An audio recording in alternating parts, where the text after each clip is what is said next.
Lorsque nous parlons des vrais hommes, l'une des choses les plus difficiles auxquelles les hommes sont confrontés est que l'homme se débat avec quelque chose qu'il ne comprend même pas. Et quand un homme est confus, tout le monde est confus. Alors, je veux parler de pourquoi les hommes souffrent d'une crise d'identité. Cela a à voir avec le fait de ne pas comprendre le don.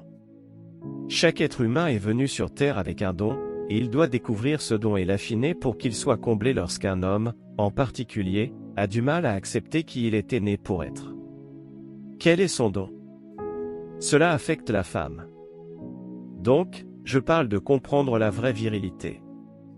S'il vous plaît, écrivez cette déclaration: vous êtes né homme, mais vous devez devenir un homme. Être homme ou femme est une réalité biologique, vous n'avez pas choisi cela, mais ce que vous devenez, une femme ou un homme, est un choix. Cela est lié à des problèmes critiques, et cela m'amène au point numéro 2, écrivez ceci: qu'est-ce que la virilité? L'homme d'âge mûr se débat avec cette question: que signifie être un homme, un vrai homme? Qu'est-ce que la vraie virilité? Une autre question avec laquelle nous luttons en tant qu'hommes est: qu'est-ce qui fait d'un homme un homme?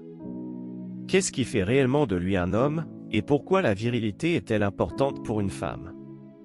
Tu sais, quand les hommes ne savent pas qui ils sont, les femmes ont des problèmes. La virilité n'est pas définie par les rôles que vous avez joués. La clé de la virilité d'un homme est le travail. Tout le monde dit, le travail. La clé de la virilité d'un homme est son travail. Le travail d'un homme le définit. Laissez-moi dire quelque chose à propos du travail: si un homme n'est pas satisfait de son travail, il ne sera pas satisfait de sa maison. Le travail est plus important pour un homme que pour une femme. Si un homme ne travaille pas, il est désorienté, il devient désillusionné, il devient confus. Dieu a donné du travail à l'homme avant de lui donner une femme. Cela apparaît dans la Bible, dans Genèse 2h15. La femme apparaît dans Genèse chapitre 2, verset 24. Dieu n'a pas créé la femme avant que l'homme ait travaillé. Donc, la chose la plus importante dont un homme a vraiment besoin, ce n'est pas d'une femme, c'est du travail. Une femme ne peut jamais faire de toi un homme, c'est le travail qui fait de toi un homme. Écoutez bien, Dieu a fait l'homme d'abord, puis Dieu lui a donné du travail, puis Dieu a dit, il n'est pas bon que l'homme soit seul. Je lui ferai une aide qui lui corresponde. Les femmes ont été créées pour travailler, mais elles ont été créées pour travailler avec le travail de l'homme. Donc, si une femme a été créée dans le but de travailler, comment travailler? C'est de travailler avec le travail de l'homme. Et si l'homme ne peut pas trouver son travail, alors, quand la femme apparaît dans sa vie, tu as deux problèmes: elle vient l'aider à ne rien faire. Lisons Genèse 2h15. Voici ce qu'il dit: le Seigneur Dieu prit l'homme qu'il avait créé et le plaça dans le jardin d'Éden. Première déclaration: au travail. Et ensuite de le cultiver et d'en prendre soin. À Dieu le jardin, et le Seigneur a commandé à l'homme de ne pas toucher l'arbre. Ce sont toutes les instructions que Dieu a données à l'homme dans cette seule phrase: travailler, cultiver, protéger, enseigner. Le travail est ce que Dieu lui a dit de faire. Éden est l'endroit où Dieu l'a placé. Le travail est ce que Dieu lui a assigné de faire dans cette présence. Puis, après, Dieu a dit: je lui donnerai une femme pour l'aider. Tu sais, rien n'est plus beau pour moi que de regarder un homme qui a trouvé son travail, et d'avoir une femme dans sa vie pour l'aider à le faire. C'est la plus belle image. J'ai une petite joie secrète dans mon cœur, une petite joie secrète, et je suis si heureux. S'il te plaît, ne m'en veux pas, mais je pense que c'est un si bon exemple. Je regarde mon fils Ken, là-bas, Christian Massif. Tu sais, quand il chante, ce n'est pas lui que je regarde, tu sais que c'est sa femme. Une fois, je les ai vus chanter sur scène, et elle avait le bébé dans ses bras. Elle chantait et il faisait des cabrioles, sautant de haut en bas. Mais elle était là, une belle image, en train de chanter. Elle l'aide à travailler, même avec l'enfant. C'est la partie la plus puissante de son ministère, pas ses chansons, mais quand les gens voient cette image fonctionner. Ok, quoi? Le travail est le premier commandement que Dieu a donné à l'homme, c'est le travail, et le travail est défini ainsi. Mais j'ai été choqué lorsque j'ai découvert ce que c'est, et je l'ai partagé avec les hommes hier. Je veux juste vous montrer comment trouver votre travail aujourd'hui, et ensuite nous rentrerons chez nous. Le mot travail signifie devenir. Je pensais que cela signifiait faire quelque chose, mais le mot que Dieu utilise est un autre mot auquel nous ne pensons pas. Il signifie devenir. Le mot signifie aussi se manifester. Le mot travail est également défini en hébreu comme se révéler. Quand Dieu a pris l'homme et l'a mis dans le jardin, Dieu a dit à l'homme de se révéler. C'est un travail.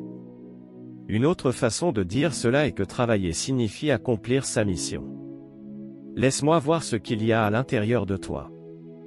Montre au monde ce que j'ai caché en toi. C'est du travail. Travailler signifie devenir soi-même. En d'autres termes, travailler signifie accomplir sa fonction. Quand un oiseau vole, Dieu appelle cela un travail. Quand un poisson nage, Dieu appelle cela un travail. Quand une graine devient un arbre, Dieu appelle cela un travail. Laissez-moi vous poser une question. Si un garçon est né pour voler et qu'un oiseau commence à voler et que cela s'appelle un travail, pensez-vous que l'oiseau apprécie son travail? Bien sûr, en d'autres termes, lorsque vous travaillez, vous êtes au plus haut niveau d'accomplissement. Le travail a été commandé à l'homme de travailler, ce qui signifie qu'il a été commandé pour devenir lui-même. Laissez-moi vous donner une autre pensée à ce sujet. Je sais que vous écrivez, mais très vite, chaque être humain a été créé pour et avec un don de valeur, et je passe en revue ceci pour le bien des hommes qui n'étaient pas là hier, parce que je veux vous montrer comment trouver ce don. Chacun de vous, hommes et femmes, a été créé par Dieu avec un don de valeur et c'est là que vous êtes censé vous diriger dans ce domaine du don. Votre épanouissement réside dans ce don. L'homme a d'abord reçu un don et vous ne pouvez jamais perdre un don. Or, la Bible dit que l'appel de Dieu est un appel sans repentance. Dites-moi, l'appel de Dieu est sans repentance. En d'autres termes, une fois que Dieu vous a donné quelque chose à faire, il ne vous le retire jamais. Il vous le rend, même si vous en faites un mauvais usage. Si vous utilisez votre don de musique pour chanter des sottises, Dieu vous permet de garder ce don. Voici mon point de vue, quel que soit le don que Dieu a enfoui en vous pour que vous veniez sur cette planète, vous l'avez toujours, même si vous ne l'avez jamais utilisé auparavant. Pourquoi est-ce important? Parce que vous n'êtes pas venu sur Terre avec un travail ou une carrière. C'est pourquoi ils pourraient vous virer de votre travail. Ils peuvent vous le prendre ou ils peuvent annuler votre carrière en fermant l'entreprise ou en vous licenciant, mais ils ne peuvent pas vous prendre votre don. La Bible ne dit jamais que votre éducation ou votre travail vous feront une place dans le monde. Votre don est votre source d'importance. Savez-vous ce que chaque homme dans cette salle veut? Il veut être important aux yeux de sa femme ou de sa famille. Savez-vous comment les hommes appellent cela? Le respect. La motivation numéro 1 d'un homme est d'être respecté. Être respecté signifie que vous êtes perçu comme étant important, significatif. Eh bien messieurs, je vous dis comment devenir respecté, trouvez votre don, car votre don donne du sens aux femmes de votre vie, il leur donne du sens, il vous donne du sens, mais il leur donne aussi du sens. Donc, votre don est la source de votre importance. Ce qui rend Tiger Woods important, ce n'est pas son éducation. Ce qui le rend important, c'est son don. Ce qui a rendu Michael Jordan important, ce n'était pas l'école qu'il a fréquentée ou ses parents, c'était son don. Le pouvoir d'un don, écrivez-le. Tout ce que Dieu demande, il le pourvoit. Dieu ne vous demandera jamais ce qu'il n'a pas mis en vous. C'est le numéro 1. J'appelle cela les principes clés du don. Numéro 2, tout ce que Dieu demande, il le pourvoit. Numéro 3, tout ce que Dieu attend, il l'injecte. Numéro 7, tout ce que Dieu assigne, il le conçoit. Numéro 8, tout ce que Dieu appelle, il le met. Ce sont des principes de vérité importants. Numéro 6, les oiseaux ont été créés pour voler. Dieu a donc créé le vol chez les oiseaux. Les oiseaux ne vont jamais à l'école de pilotage. Les poissons ont été créés pour nager, mais vous ne trouverez jamais de poissons assistés à un cours de natation. La nage est intégrée aux poissons. Les graines deviennent des arbres, mais vous ne trouverez jamais de graines. Allez à une convention pour apprendre à faire pousser des arbres. C'est intégré. Voici le principe, quoi que Dieu vous ait créé pour devenir, ce n'est pas à l'extérieur de vous, c'est à l'intérieur de vous. Laissez-moi vous dire quelque chose, pourquoi c'est important. Vous pouvez prendre une graine et la planter dans une mauvaise économie et elle deviendra quand même un arbre. Écoutez, quand l'hôtel ferme, les oiseaux volent toujours au-dessus. Vous comprenez de quoi je parle? Non? Vous êtes sûr de comprendre? Regardez ça, une fois que vous réalisez que votre avenir n'est pas autour de vous ou devant vous, vous devenez paisible parce que Dieu a placé votre avenir là où vous savez qu'il ne peut pas vous échapper. Nous allons le chercher partout sauf là où il se trouve. Quand un humain trouve son cadeau, il le fera n'importe où. Vous m'écoutez? Vous ne pouvez pas virer un don. C'est important pour les hommes parce que vous voyez, quand un homme perd son travail, il perd la tête. Pourquoi? Il a confondu le travail avec son don. Il confond le travail avec son appel. Vous n'allez pas travailler à un travail. Le travail pourrait être là ou ne pas être là. Vous devez demander à Dieu quel est mon don. Savez-vous que les plus grands entrepreneurs de l'histoire, comme Steve Jobs, qui a créé l'ordinateur portable, ou Bill Gates, qui a créé les logiciels, les ont créés à la maison, dans leur garage? Ce gars a construit le premier ordinateur de bureau dans son garage. Qu'est-ce que vous faites avec votre garage? Eh bien, j'attends l'opportunité. L'opportunité est dans ton corps. Pense, mec. Tu sais que Dieu n'a jamais donné de table à Adam, n'a jamais donné de chaise à Adam, n'a jamais donné à Adam une maison, il ne lui a même pas donné de vêtements. Pourquoi? Dieu a caché les tables dans les arbres. Je me demande ce qui est caché autour de toi, dans ton jardin. Si ta femme le sait, et si tu n'es pas encore marié, mec, écoute attentivement. Si tu as une femme dans ta vie, tu te maries. Si ta femme sait que tu ne peux jamais être renvoyé, elle sera toujours en sécurité. Comment devenir immunisé contre le licenciement? Trouve quelque chose qu'ils ne peuvent pas te retirer. Quand j'ai lu pour la première fois l'histoire de Bill Gates, j'ai été choqué. Bill Gates travaillait pour IBM. Vous le saviez tous?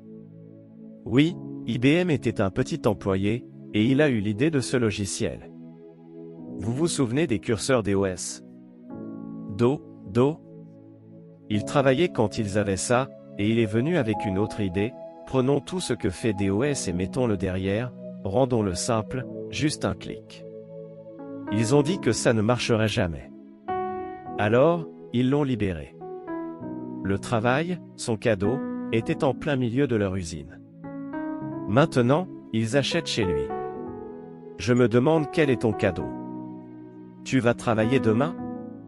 L'endroit où tu vas devrait correspondre à ton cadeau, pas seulement te donner un salaire. Tu grandis? Est-ce que tu utilises tes talents là où tu es?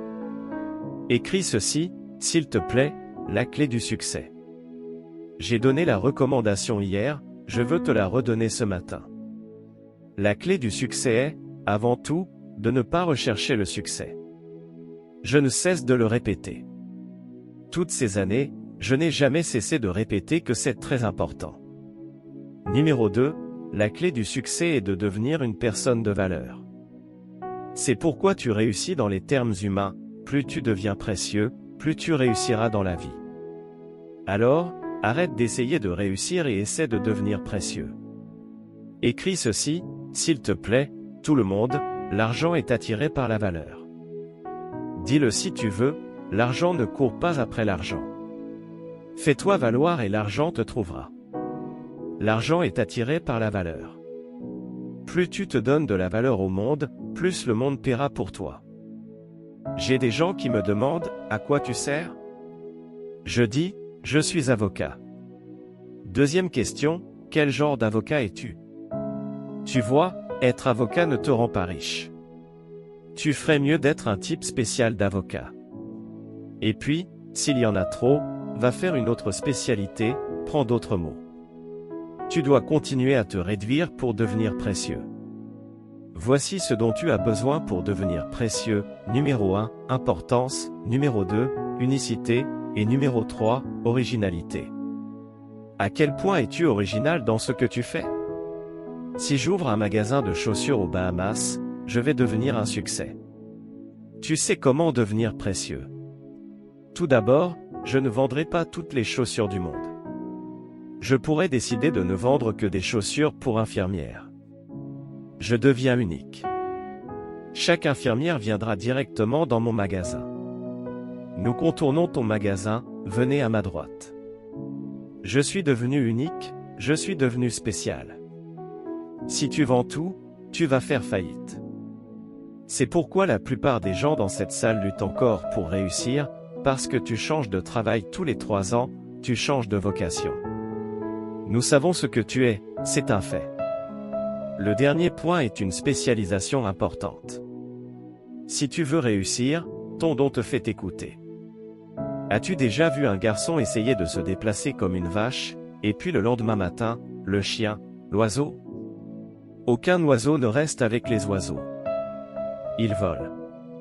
Tu ne trouveras pas un oiseau qui essaie de dire, mets-le dans l'eau et essaie de nager. Ils restent dans leur cadeau. J'ai vu une photo un jour. Tu sais, ma sœur, j'ai vu une photo d'un oiseau. J'étais assis dans le hall d'un hôtel et j'ai vu cette grande photo, un grand oiseau, une vraie photo, dans une grande cage dans le hall de cet hôtel aux Philippines. L'oiseau était magnifique, et le garçon était là tous les jours où nous étions dans cet hôtel. Il n'a jamais volé nulle part. Le garçon volait autour de la cage, toujours au même endroit, il volait simplement autour de la cage. Je me suis assis dans le hall pendant de nombreux jours, je viens et je regarde l'oiseau, waouh.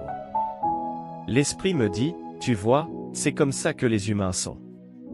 Il a dit que cette cage représente la plupart de leurs emplois. Ils volent en fait dans cette cage tous les jours. Ils ouvrent la porte, ils entrent, et ils referment la cage. Même s'ils pourraient voler n'importe où dans le monde, ils sont piégés dans ce petit espace. Mais voici la beauté de cet oiseau, même si l'oiseau est piégé dans la cage, il peut encore voler. La cage n'enlève pas son don, elle le limite juste. Je me fiche de l'endroit où tu travailles en ce moment, mes amis. Ils pourraient te laisser partir le mois prochain. Ça n'a plus vraiment d'importance après cette session. Ils ne pourront plus jamais t'empêcher de voler. Tu sais que parfois, le Seigneur brisera réellement la cage parce que tu ne veux pas partir. Tu sais, le pasteur Richard et moi travaillions pour le gouvernement. Il nous disait à quelle heure venir au travail, quand manger, à quelle heure partir, combien on valait. Je me souviens que nous avons dû décider de venir à plein temps dans cette vision, parce qu'on pouvait construire cette chose, et il n'y avait pas de limite à combien on pouvait grandir. Mais, bon sang, il y avait cette pièce de sécurité, tu sais, dans la cage. Au moins, je savais où se trouvait la cage. Je savais qu'ils allaient me nourrir dans la cage, ils mettaient un peu de riz là-dedans de temps en temps. Donc, on avait ce truc. Maintenant, je ne dis pas que les emplois sont mauvais, parce que parfois, le travail est l'endroit où tu vas pour développer ton don jusqu'à ce qu'il soit temps de voler. Et pour l'amour du ciel, ne vole pas trop tôt. Mais si tu veux comprendre, c'est que tu connais ton don. Donc, au cas où il déplacerait la cage ou te mettrait hors de la cage, au lieu de déprimer et de tomber par terre, tu volerais plus haut. Tu te relèverais, tu prendrais du temps et tu volerais au nom de Jésus. C'est ce dont un manant a besoin de donner de la sécurité à sa femme. Si quelque chose arrive, bébé, je suis toujours là pour faire en sorte que ça se passe bien. Pourquoi? Parce que ce que j'ai, bébé, ce que tu as épousé, c'est en moi. Tu n'as pas épousé ce que je fais, tu as épousé qui je suis. Dis Amen, quelqu'un. Tu n'as pas épousé la carrière que j'ai, parce que je pourrais la perdre. Tu as épousé le cadeau qui est en moi, petit garçon. Oui, mec. Tu sais, parfois on pense que, tu sais, aux Bahamas, on a toujours eu des hôtels. Non, mec, il fut un temps où on se contentait de pêcher. Tu ferais bien de commencer à rassembler plus d'idées. Ton cadeau peut pêcher, ils essaient de faire de toi un spécialiste en informatique. Quel est ton don? Vous réussissez lorsque vous affinez votre don, raffinement au nom de Jésus, le don puissant, la Bible le dit dans Proverbes chapitre 18, 16. Lisez à haute voix s'il vous plaît. Il est dit que ce qu'un homme possède, le don lui fait de la place et l'amènera devant les grands hommes et les rois. Je vous ai dit que je pars d'ici dans quelques heures pour aller en Afrique du Sud. Je ne vais pas à une croisade d'1 million de personnes, je vais à une rencontre avec un homme qui prend des décisions pour eux et il ne m'a pas invité parce qu'il sait que je suis né à Bamiyan et que B est en train de manger du KPP et du juju. Il m'a invité pour recevoir le don. Laissez-moi vous dire pourquoi l'IG, don, est important. Écoutez-moi, voici pourquoi l'IG est important. Je sais que tu as un don et tout le monde en a un, c'est juste que tu ne l'as pas encore trouvé, mais une fois que tu l'as trouvé, tu deviens également très protecteur et difficile à manipuler. Voyez, une fois que vous connaissez votre don, vous ne pouvez plus être manipulé par les gens, plus personne ne peut vous menacer. Si quelqu'un vous dit « je vais te virer », vous pouvez lui répondre « non, tu ne peux pas me virer, tu as le privilège de m'avoir ici, à cet endroit et à ce moment précis, pour utiliser mon don spécial en ton nom afin de t'améliorer. Alors comporte-toi bien et paye-moi un peu plus d'argent. » Vous ne pouvez pas menacer une personne, c'est très important ce que je dis maintenant. Voyez-vous, votre don vous protège de la manipulation. Voici ce que je veux dire par là, lorsque vous êtes conscient de votre don, vous savez que les gens ne vous aiment pas pour vous, mais pour ce que vous avez. Vous comprendrez cela un autre jour. C'est très important. Laissez-moi vous dire ceci, écoutez-moi bien, 99% des gens autour de vous tous les jours ne vous aiment pas pour vous, mais pour ce que vous avez. Soyons honnêtes, je n'aime pas Michael Jordan en tant que personne, je ne le connais même pas, mais j'adore le don qu'il a, et nous étions tous là à regarder ses matchs le lundi soir quand il jouait. Personne ne pouvait nous déranger, tout le monde était captivé. Il nous a fait taire. Écoutez, tu n'es pas amoureux de ton dentiste, tu n'es pas amoureux du chirurgien. Il a un don, et tu as besoin de lui pour t'opérer. Nous n'avons pas besoin de tomber amoureux de lui, nous avons besoin de son don. Quand les gens t'applaudissent, fais comme si l'eau glissait sur le dos d'un canard. Quand ils disent « tu es si bon », ne leur fais pas confiance. Ils parlent de ton don, pas de toi. Ne le prends pas personnellement, cela te protège de la manipulation. Les gens te manipuleront et te feront sentir que tu as besoin de leur approbation, mais ton don te protège. Ton don te conduira devant les rois. Pourquoi le roi te veut-il? Il ne te veut pas, il veut le don. Lorsque l'homme en Égypte a découvert qu'il y avait une crise, c'était le meilleur moment pour que ton don se développe. Le monde cherche des dons pendant la crise. Quand la crise arrive, le monde cherche des dons. Pharaon était en difficulté, l'économie était sur le point de s'effondrer. Il savait qu'il avait des ennuis, et il a entendu parler d'un don dans la prison. Il ne savait pas qui était Joseph, il ne savait pas qui était son père, mais il savait que ce gars pouvait interpréter les rêves. Il a donc cherché ce don et l'a amené devant Pharaon. Non seulement il l'a fait Premier ministre, c'est ton don qui fait cela. Ne confonds jamais ce que tu étudies à l'école avec ton don, ce n'est pas la même chose. La plupart du temps, quand tu viens à Dieu, tu réalises que tu as étudié le mauvais diplôme, car Dieu te montre ton vrai don. Et parfois, tu te rends compte que tu as gaspillé des années et de l'argent. La Bible dit que beaucoup de projets sont dans le cœur de l'homme, mais le dessein du Seigneur s'accomplira.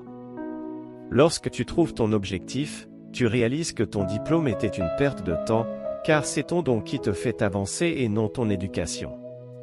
Dis que tu es né avec la graine de la grandeur en toi, et cette graine est ton don. Ton don, c'est ton leadership. Tu es né pour diriger dans ce domaine. Tu dois découvrir ton don, car il devient ta mission dans la vie. La raison pour laquelle beaucoup de femmes travaillent seules et font leur propre projet est qu'elles ne trouvent pas d'homme qui connaisse sa mission. Une femme veut vraiment aider son homme à réussir. Mais la plupart du temps, l'homme ne sait pas ce qu'il veut faire ou ne fait rien, il n'a aucune direction, ce qui rend la femme frustrée. Elle a toutes les armes, l'intelligence et la sagesse pour réussir, mais elle rencontre un homme qui ne sait pas ce qu'il fait. Laissez-moi vous montrer un petit verset et puis je rentre à la maison. Tournez avec moi si vous le souhaitez dans le livre des Proverbes, chapitre 11, verset 6. Sème ta semence le matin et le soir, ne laisse pas tes mains oisives, car tu ne sais pas lequel prospérera, si celui-ci ou celui-là, ou même les deux. Ce verset m'a sauvé la vie en tant qu'adolescent, et je le fais encore aujourd'hui. Permettez-moi d'interpréter ce verset. Semer ta semence le matin signifie travailler sur ton travail, et le soir, ne laisse pas tes mains oisives, cela signifie trouver quelque chose à faire après ton travail. Commence un autre projet, ton propre petit truc. Parce que tu ne sais pas lequel réussira. Dieu ne veut pas que tu aies 2 emplois, mais il veut que tu aies un emploi et un projet parallèle. Ne quitte pas ton travail avant d'avoir une sécurité. Travaillez les 2 en parallèle. Nous avons construit le ministère des Bahamas pendant que nous travaillions encore tous les 2. Nous ne sommes pas passés à plein temps avant que cela ne soit capable de tout gérer.